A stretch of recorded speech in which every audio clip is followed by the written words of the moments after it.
전라남도의회 보건복지환경위 최선국 위원장과 함께 전남에 필요한 복지, 환경 정책에 대해 이야기 나눕니다.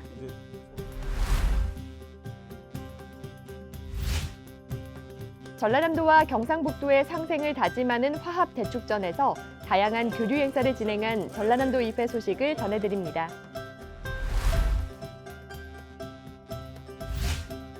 여러분 안녕하십니까? 의정브리핑입니다. 도민들이 꼭 알아야 할 의회 소식과 정책을 소개하기 위해 오늘도 이 자리에 나와 있습니다. 정책은 아는 만큼 보이고 우리의 삶은 행동하고 참여하는 만큼 달라진다고 하는데요. 우리 삶에 꼭 필요한 정책은 무엇이고 지역 현안은 어떻게 풀어가면 좋을지 의정브리핑 보시면서 함께 고민하면 좋겠습니다. 오늘 준비한 의정브리핑 바로 출발합니다.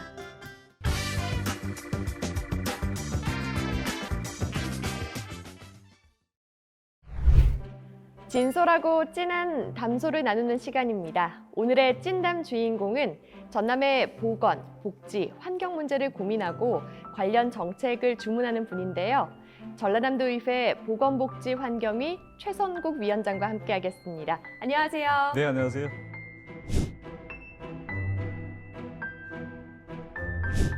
우선 도민들에게 그동안 많은 활동을 하셨을 테니까 소개를 좀 부탁드립니다. 예, 제 이름이 최성국 도의원입니다. 그래서 항상 지역 주민들을 만날 때는 최선을 다하라고 이름이 최성국입니다라고 이렇게 말씀을 드리고요. 그렇게 열심히 활동하려고 노력하고 있는 도의원입니다. 도의원으로서는 저는 2018년에 처음 입성을 했고요. 안전건설 소방위원회, 경제관광문화위원회를 거쳤고, 그다음에 보건복지환경위원회에서 이제 마지막 임기를 보냈고, 사실상 보건복지위원회로 보면 제가 3년째 있는 거니까 대학교 3학년인 셈이죠. 예, 이제 졸업반이 다가오고 있습니다. 11대 의회에서는 전남도의회 초대 대변인을 지냈고요. 보건복지환경위원장으로서 9분의 의원님들과 같이 보건복지환경위원회를 이끌어가고 있습니다. 그리고 작년에는 전남 최대의 현안인 전남도의회 국립의대 유치위원회 대책위원회 공동대책위원장으로서 역시 활동을 하고 있습니다. 보건, 복지, 환경 이 세 가지를 다루시는 거잖아요. 지역의 이 보건, 복지, 환경 문제를 좀 분류해서 현안을 진단해보고 앞으로 그 부분에 있어서 어떤 활동 계획을 갖고 계신지 궁금하거든요.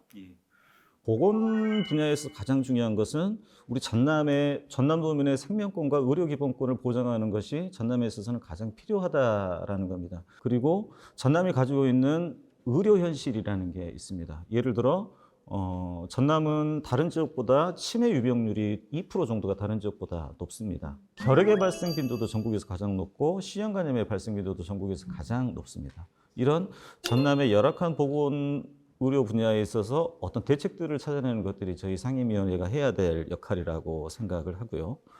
복지 분야에 있어서 가장 중요한 것은 전남이 사람이 살만한 곳들로 만들어야 된다라는 얘기 되겠죠. 아까 말씀드렸듯이 전남은 노령화의 비율이 전국적으로 가장 급속도로 진행이 되고 있고 또 1인 가구의 비율들이 전국에서 또 가장 높습니다. 고독사의 비율도 점점 늘어나는 추세라고 말씀을 드릴 수가 있고요. 이런 부분들에 대해서 어떠한 대안들을 만들어내는지가 역시 전남도의회의 중요한 역할들이 되겠죠. 나머지 환경 부분 같은 경우는 전남이 또 가장 취약한 분야이기도 합니다. 여러 가지 환경 사고들이 여수산단을 중심으로 일어나고 있는데요. 여기에 2050 탄소 중립이라고 하는 전 인류가 당면한 거대한 지금 프로젝트가 눈앞에 있죠.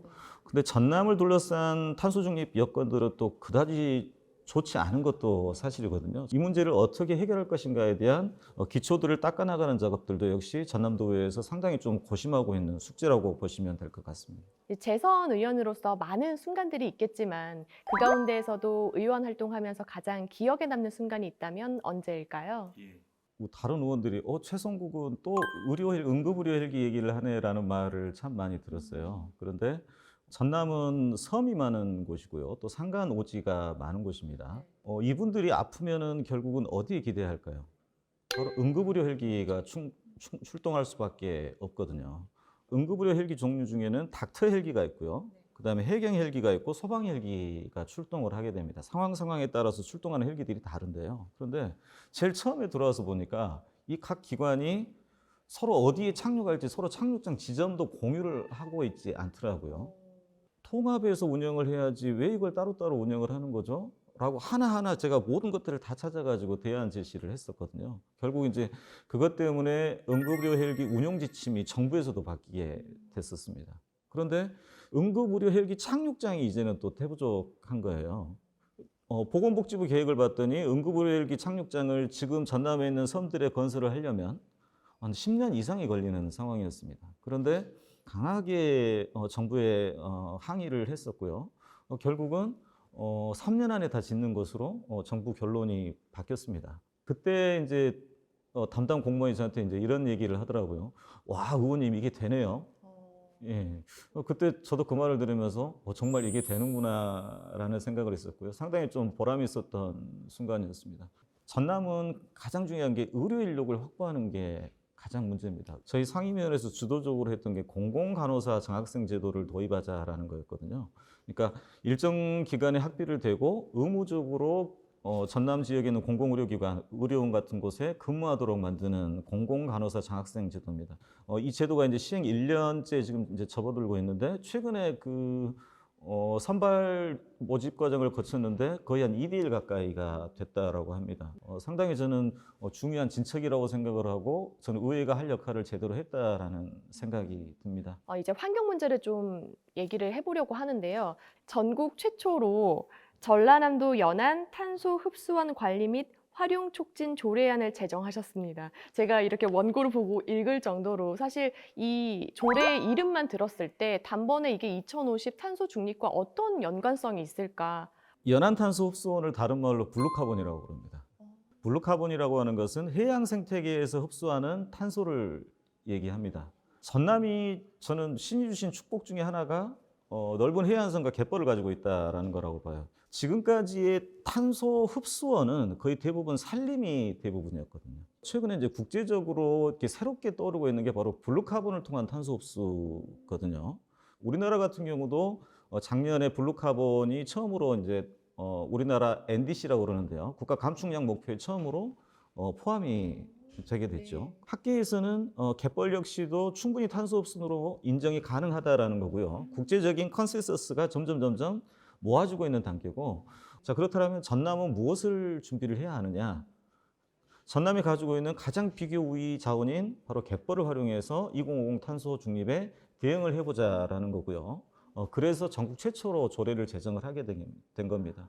그러니까 그 탄소 중립으로 가기까지 탄소 흡수원들이 지금 많이 필요한 상황인데 전남에 그런 자원이 될 만한 곳이 많이 있다는 말씀이신 거죠? 그렇죠. 네. 마지막으로 도민들에게 한마디 부탁드립니다. 저희 상임위원회 슬로건이 건강한 전남, 촘촘한 복지, 그리고 지속 가능한 환경입니다. 그런데 전남을 둘러싼 환경들은 그리 녹록하지는 않습니다. 보건의료 환경은 열악하고요. 복지는 아직까지 복지를 필요로 하는 모든 사람들에게 닿고 있지 못합니다. 이럴 때일수록 우리 전남 도민들의 지혜가 필요하고요. 단순하게 지금 현재 이런 현안들에 대해서 하나의 부서, 하나의 기관에서는 이 문제를 처리할 수 없다라고 봅니다. 전남도가 당면한 여러 문제들에 대해서 최대한의 노력들을 통해서 부서 칸막이를 없애고 공동의 의제로 삼고 이것을 해결하려고 하는 노력을 이제 해야 될 때다라고 생각을 합니다. 네, 앞으로도 지금처럼 칸막이를 없애서 공동 의제로 삼고 협업해 가시면서 의정 활동을 해주시길 부탁드리겠고요. 또 더불어서 전남의 녹색 발전을 위해서도 애써주시길 응원하겠습니다. 꼭 그렇게 하겠습니다. 네. 오늘 말씀 잘 들었습니다. 감사합니다. 네, 고맙습니다.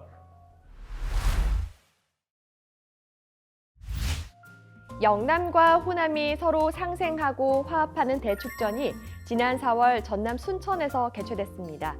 전남도의회도 이 자리에 함께 했는데요. 영상으로 보시죠. 영호남 상생협력 화합 대축전은 아름다운 동행, 웅비하는 영호남이라는 주제로 마련됐는데요. 이날 행사에는 영남과 호남 지역민 약 10,000여 명이 참석해서 화합의 의미를 더했습니다. 전라남도 의회에서도 화합 대축전에 참석해서 경상북도 의회와 소통을 통해 교류하는 시간을 가졌는데요. 이날 전남도 의회와 경북도 의회 의원들은 순천만 국제정원 박람회장에서 만나 장미정원과 노을정원 일원을 걸으며 소통과 협력을 강화해 나갔고요. 영호남 상생협력 대축전 개막식에 참석해서 대한민국 대통합과 균형 발전을 다짐했습니다. 한편 이날 행사에서는 영호남 상생발전이 대한민국의 미래다라는 주제로 전남도의회와 경북도의회가 함께 체육 행사를 진행했는데요. 이어서 보시죠. 여수시 흥국체육관. 전남도의회와 경북도의회가 함께 열띤 경기에 나섰습니다. 이날 두 의회는 족구, 배구, 줄다리기 3가지 경기 종목에 임하며 우정과 화합을 도모했는데요. 경북도의회에서는 영호남 화합이라는 상징적인 의미를 넘어 향후 지방자치 시대를 열어가는 장이 되길 바란다고 전했습니다. 우리는 600년 동안 중앙 집중식으로 해가지고 모든 게 중앙에 다 있습니다.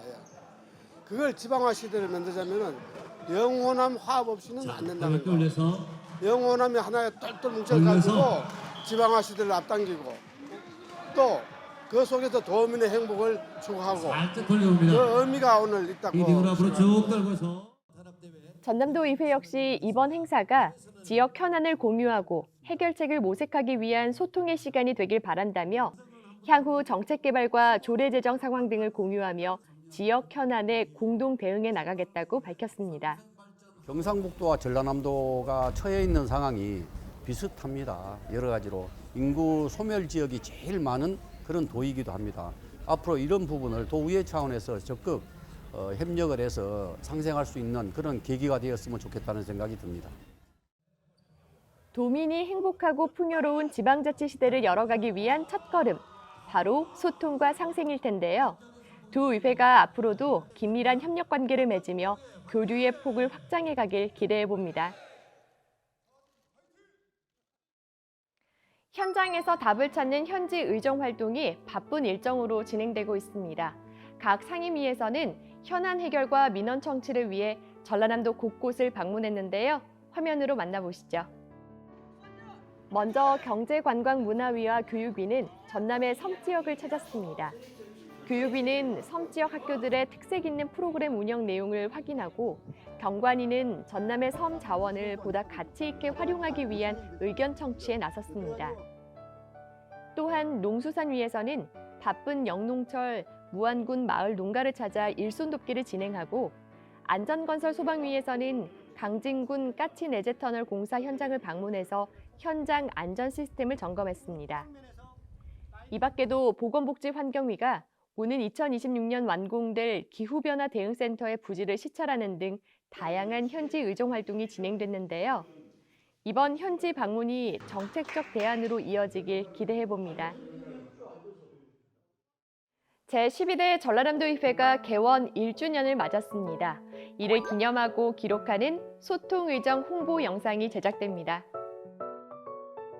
소통의정 영상은 제12대 전남도의회의 비전과 활동 내용을 담고 있는데요. 전남도의회 의원들의 의정 활동과 입법 내용, 주요 정책에 대해 도민들이 알기 쉽게 이해할 수 있도록 제작되고 있습니다. 무엇보다 12대 의회 핵심 의제인 민생경제 회복, 지방소멸 극복을 다룬 공익 캠페인도 제작되고요. 출범 1주년을 맞은 의원들의 소회와 다짐도 확인할 수 있습니다. 소통의정 제작이 완료되면 전남도의회 유튜브 등 온라인 매체에 업로드될 예정이니까요. 많은 분들 관심 있게 봐주시면 좋겠습니다. 의정 브리핑을 함께 하다 보면 도의회가 도민과 가까이에 있다는 걸 느끼곤 하는데요. 조례 제정, 입법 활동이라는 단어를 들으면 사실 좀 딱딱하게 느껴지긴 하지만 도의회는 어디까지나 도민들을 위해 존재한다는 거 꼭 기억해 주시고요. 의정 브리핑에서 보다 쉽게 소식을 전할 테니까 앞으로도 많은 시청 부탁드립니다. 오늘 준비한 의정 브리핑은 여기까지입니다. 시청해 주신 여러분 고맙습니다.